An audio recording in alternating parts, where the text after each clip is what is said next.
જય માતાજી, રામ રામ, વંદે માતરમ, ભારત માતા કી જય. રાષ્ટ્ર સર્વોપરી અભિયાન જે અમે માજી સૈનિકો દ્વારા એક અથાગ પ્રયત્ન એવો કરી રહ્યા છીએ કે આવનારી પેઢી ભારતીય સેનામાં, ઓલ ફોર્સિસમાં, BSF, CRPF દેશની રક્ષા માટે જે સંસ્થાઓ છે એમાં કેમ વધુમાં વધુ જવા માટે પ્રેરાય એ બાબત અને આજે અમારા વડીલ શ્રી પ્રફુલભાઈ સેંજલિયા જે પ્રાકૃતિક ખેતી અને ગુજરાત પ્રદેશ અધ્યક્ષ આજે છે, તો હું એમની સાથે આજે વાત કરીશ અને મને પણ થોડુંક એ બારેમાં કહેશે. જય માતાજી કાકા. જય માતાજી. માન્ય રાજુભાઈ જે નાના હતા ત્યારથી એમ કે એની જનૂનતા અલગ હતી અને મારે મિલિટરીમાં જવું છે એવું કહેતા હતા, અને જ્યારે એને મિલિટરીની અવધિ પૂરી કરીને આવ્યા છે તો આજે એનામાંથી જોમ ઓછું થતું નથી. મને લાગે છે કે આપણા રાષ્ટ્રને આની ખૂબ જરૂર છે. આપણો દેશ આખા વિશ્વમાં પ્રગતિ કરતો જાય છે, પણ મિલિટરીમાં પ્રગતિ નહીં કરે અને આપણો યુવાન મિલિટરી તરફ નહીં જાય તો એમાં ઘણું મોટું ઓલું થાય છે.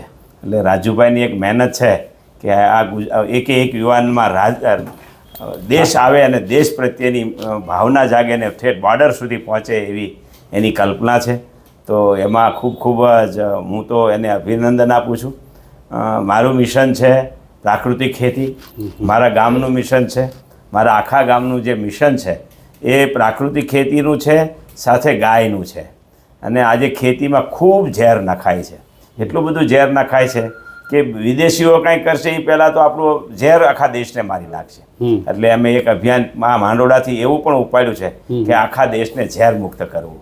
તો એનું અભિયાન ચાલે છે. એમાં મુખ્ય ગાય છે. ગાય છે એ જ વિશ્વને બચાવી શકે એવી તાકાતવાળી ગાય છે. તો ગાયની અંદર બધી જ તાકાત છે, ખેતીને બચાવવાની, માનવને બચાવવાની બધી તાકાત છે. એની એક અભિયાન પણ અમે ગામમાં કરીએ છીએ. આજે ગામડામાંથી ગાયો વહી ગઈ છે, ભેંસો વહી ગઈ છે, દૂધ વગરના ગામડા છે જ્યાં નદીઓ હાલતી હતી.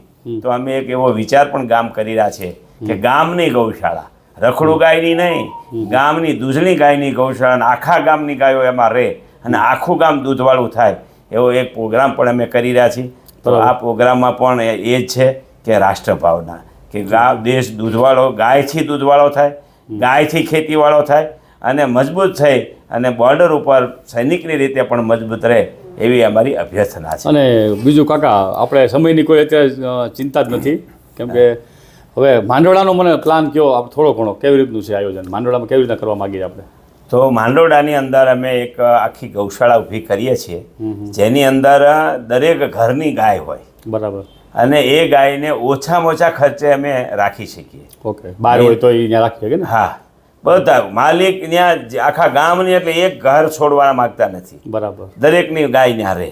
ઓકે. અને ગામના યુવાનો અત્યારે તૈયાર થયા છે કે અમે નિરણ અગાઉથી વાવી દઈએ. બરાબર. આખું ગામ થઈને એક વર્ષથી સ્ટોક કરી દઈએ, એટલે વચ્ચે નિરણ જોઈએ જ નહીં. એટલે એનો ખર્ચ રૂપિયાનો આવે નહીં, ખાલી સાચવવાનો ખર્ચ આવે. અને એ ગાયો ટોપ લેવલની જ હોય, ગાયો નબળી નહીં. અને હવે તો સરકારે પણ એક નવી યોજના કાઢી છે કે જે ગાયને ઇન્જેક્શન મૂકવાથી વાસળી જ આવે, એને એમરોન ઇન્જેક્શન કહે છે, અને ઊંચા લીટરની આવે કે 20-25 લીટરની ગાય આવે, વધુ દૂધ આપે. હા, એટલે અમે સંવર્ધન પણ કરવા માગીએ છીએ. ગાયો તો રાખીએ પણ અમે સંવર્ધન કરીએ તો 2 વર્ષ પછી ગૌશાળામાં બધી જ ગાયો 30 થી 35 લીટરની જ હોય.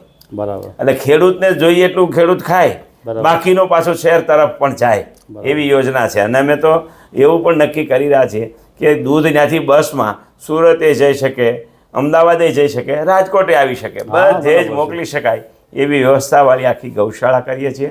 અને આને બધા જ એક કુટુંબને વાળીને આ ગાય, તો આ જો કન્સેપ્ટ અમારો સક્સેસ જાય તો આખા ગુજરાતમાં આ કન્સેપ્ટ અમારે શરૂ કરવાની ગણતરી છે. એટલે ઘરે ઘરે દૂધ પાછું આવે. અત્યારે જે નદીઓ ચાલે છે, અત્યારે જે કહેવામાં આવે છે દૂધ છે, એ કદાચ સાચું હોઈ શકે, ન પણ હોઈ શકે. સાચું નથી, કારણ કે અમારા ગામમાં પહેલાં તો ધણ છૂટતું હતું, અત્યારે એક ઘેરે પણ ગાય ભેંસ નથી અને દૂધની નદીઓ હાલે છે. તો કેવી રીતે હાલતી છે અમને સમજાતું નથી. હાલમાં કાકા આપણી ઘરે કેટલી ગાયો છે? હાલમાં 4 ગાયો છે. 4 ગાયો.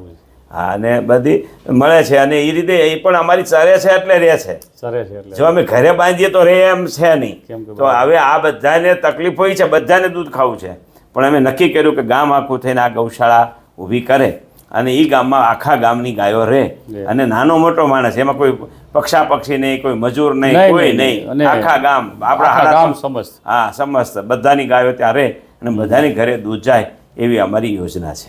અને હું તો ફૌજી છું અને હંમેશા આપણે રાષ્ટ્ર માટે આવી વાત તો આ ગૌ રક્ષા થશે, ગાયું પાછી આવશે તો જ રાષ્ટ્ર મજબૂત બનશે. કેમ કે કાલે પ્રથમ દિવસે બ્લડ ડોનેશનમાં કેમ્પમાં હું સામેથી ગયો, મળ્યો તેમને અંજરુચિને અને મને એણે આમંત્રણ આપ્યું, કાર્ડે આપ્યું અને અમે જવાના પણ છીએ કાલે 15-20 જણા. આ એક રાષ્ટ્ર ભાવના છે. રાષ્ટ્ર ભાવના આપણે બધા પોતાની ઘરે રહી અને પણ કરી શકીએ છીએ કે આપણે એવું નક્કી કરીએ કે ભાઈ હું મારા રાષ્ટ્ર ભાવના એટલે એક એવો વિષય આવી ગયો કે એ હરેકના મનમાં છે જ કે મારે રાષ્ટ્ર ભાવના રાખવી છે. તો એ પોતે પોતાના ગમે ત્યાં જોબ કરતા હોય, પોતાના નિત્ય કારમાં પોતાને સર્વિસ કરતા હોય, એમાં પોતે ઈમાનદારીથી કામ કરવું એ એક મોટી રાષ્ટ્ર ભાવના છે. અને પ્રફુલ્લ કાકાના બારામાં 2 શબ્દ મને આજે દિલમાં આમ ઉભરો આવી ગયો છે. એમ કે ને ઉભરો, આજે હું એટલો રાજી થયો છું અને જેવો કોલ આવ્યો એટલે હું 5-10 મિનિટમાં સીધો અહીંયા ઓફિસે પહોંચી ગયો કે આજ તો શું કહેવાય ને કે સોનાનો સૂરજ ઉગ્યો.